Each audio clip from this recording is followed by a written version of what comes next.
Hey everyone, how's it going? Got an RC video for you guys today. So back in 2016, during I think it was either a spring or fall cleanup, I came across this, and it looked nothing like this. It was in a bag, it was in pieces, there was lots missing, there was almost nothing to it. And so I picked it up, I thought it was cool, and I didn't really have much parts for it, so I let it. It's sat in the bag for like a year and a half or so, until I don't know, a month or two ago, and I finally started, tinkering with it a bit, see what I could put back together. So I'll start at the front. So it had no shocks on it, no shocks at all. And some of the stuff is just stuff I actually had lying around from like other RC vehicles, like RC trucks and monster trucks and stuff like that. And so the front shocks I had to put on, I had to put springs on it. And as you can see, the rear shocks, one's red, one's not. So those aren't matched, but they work very well. Just as good as the original, I would say, and same with the front. So I had to put the shocks on it. The only things that were actually here when I got it, the whole body was there, the receiver and the transmitter, which is this guy here. It's got an 80 megahertz chip in it, or crystal I should say. Just missing the battery cover, but when you're holding it, my hands are basically over the batteries anyway, and they've never fallen out, so I don't care, doesn't matter. So yeah, the remote was with it, all the wheels were on it. No, actually the wheels weren't on it, but they were with it, they were in the bag, which is good, otherwise I wouldn't have had anything to go with. And it had no motor on it, so I had to go through my vast collection of motors, and I've tried like a dozen different ones to see what works best, and here's just a few of them. And originally this one had a plastic gear on it, but the plastic gear started slipping. So, and because this motor turned out to be the best motor, the fastest motor, I actually used an acetylene torch, heated the sprocket up, or I shouldn't say sprocket, I should say gear. Sprockets for a chain, I think. I heated this gear up and popped it off with two flat blade screwdrivers off another motor. I don't have that motor right here, and then while it was hot, I pounded it onto this one and let it cool. And it hasn't moved an inch since, and that was like a month ago. So it's rock solid. It'll never ever slip again. Fortunately the other gears were still on it, which was great. It had no battery pack. Had no rear drive shafts on either side. So basically I had to make two drive shafts, and they actually work pretty good, considering that they're made. I did go to a hobby store, but they didn't have ones this exact length. This thing's basically a vintage. Mechanical Switch's got a name on it, a Kyosho, made in Japan. And yes, that is actually a mechanical switch. Not those ECM, electronic control modules, or whatever you call them, that RC cars use these days. Let's see, where was I? So yeah, so mechanical switch. I scoured Google pictures trying to figure out what this RC car exactly was, and I found something that was close to it, but nothing quite with this body shape. There were ones that did have the upper and lower, but some of them had metal bottom, but nothing quite like this. If anyone's into the vintage RC car stuff and knows exactly what this is, I'd love to know. But measuring, so measuring from wheel, well, I'll measure from the center hub of each wheel is exactly 11 inches. If I measure from the front of the wheel all the way to the back wheel, it's 14 inches. So you see that? So 14 inches. So if anyone knows what this is, I'd like to know. It's not been too much on the bottom to show you, other than just it is plastic. So yeah, and I don't have the spoiler on the back. The other things I did, it had no battery packs. So these are all lithium ions. I got 3 sets grouped together, 3 sets of 5 grouped together for a total of 20 volts. So this motor is actually running off of 20 volts, and it's pretty crazy fast. The other 2 lithium ions, which is 7.2 volts, give or take a little bit, actually runs the receiver. I've got some resistors here to control the low speed. The original resistors back here, it doesn't slow it down enough for low speed. It's pretty high, so I added in 3 others, all in parallel, to divide the load. They do get quite hot on low speed, but they've not burned out, so this seems to handle it just fine. And so those 3 give me my low speed, and then this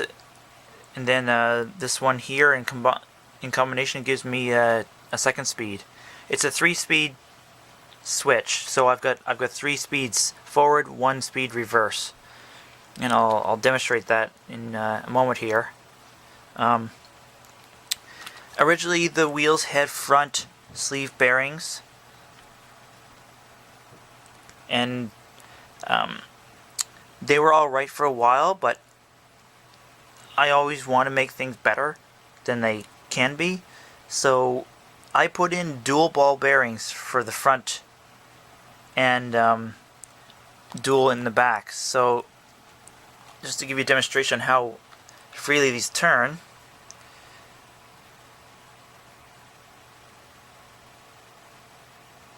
yeah, that's pretty free turning. And I did the same in the back. Now they won't free spin like that because they're hooked up to the transmission and gear drive, but you get the idea. So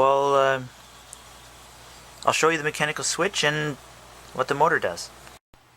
Okay, so I did dig out the old sleeve bearings to show you before I turn this thing on. So those were the 2 bearings off one of the front wheels.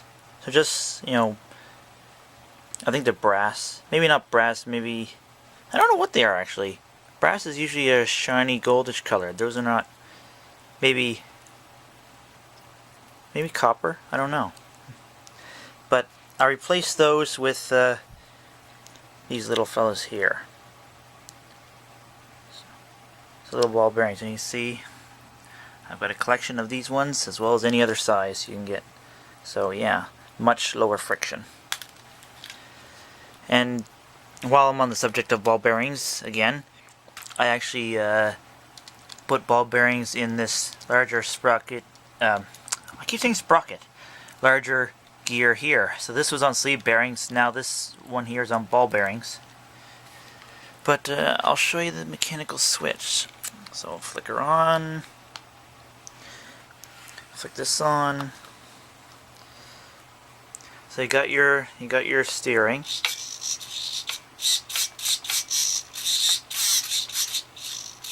Completely controllable and trimmable.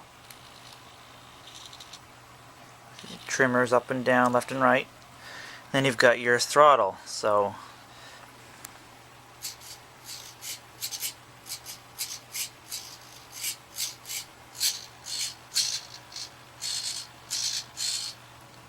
that would be low, medium, and then high. That's forward, and then reverse is just 1 speed.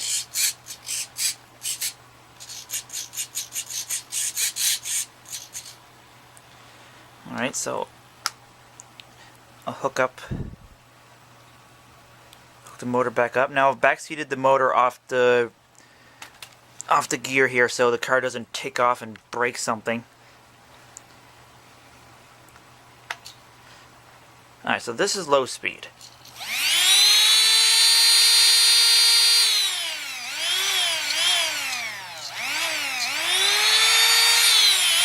So that's low speed.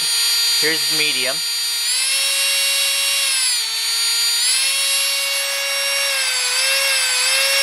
And then high.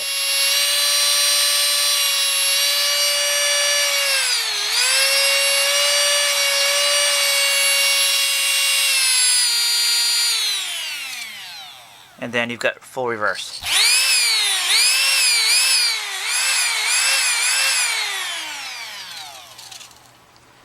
So yeah, I don't know what voltage this motor is designed for. It might be 12, it might be 18 volt. I don't remember what it came out of. I got so many of them. But like I say, I'm operating it at 20 volts and it seems to handle it just fine.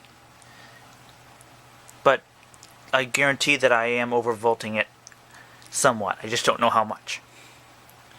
And so I've already got some previous video of operating this thing. The only difference is in the previous videos I had a 9-volt battery operating this and it just didn't have the capacity for it. So you won't see these two green lithium ions in the driving videos.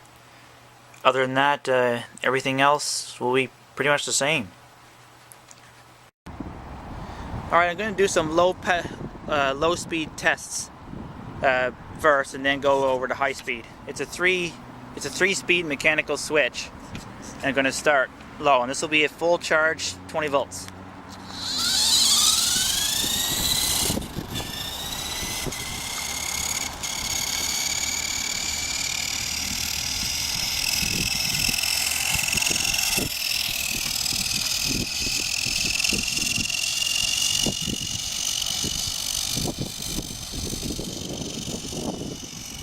Even at low speed, it's pretty quick. Alright, time for high speed.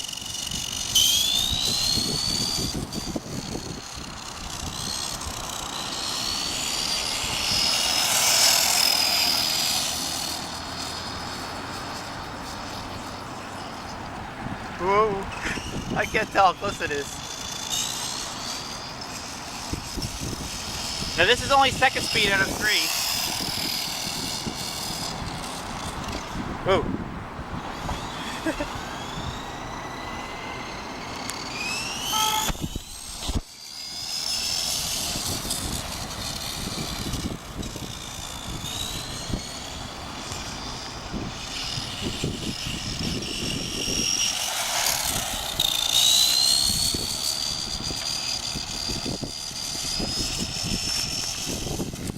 Wow.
At full speed, the motor's probably drawing about 3 or 4 amps, giving me about 20 minutes to 30 minutes run time before I think the lithium-ion batteries need to be recharged.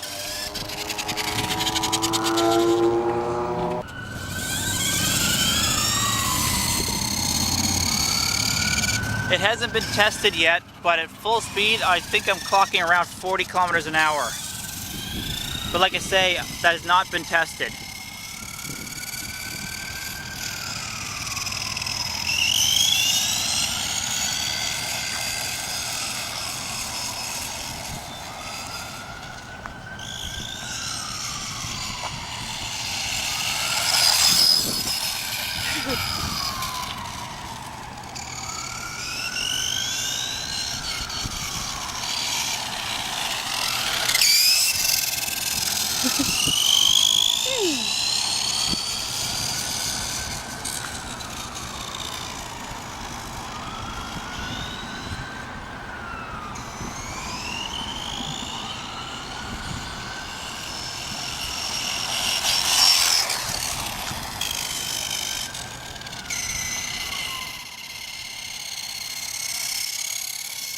Well, that about does it for this video. Hope all you RC fans out there enjoyed it.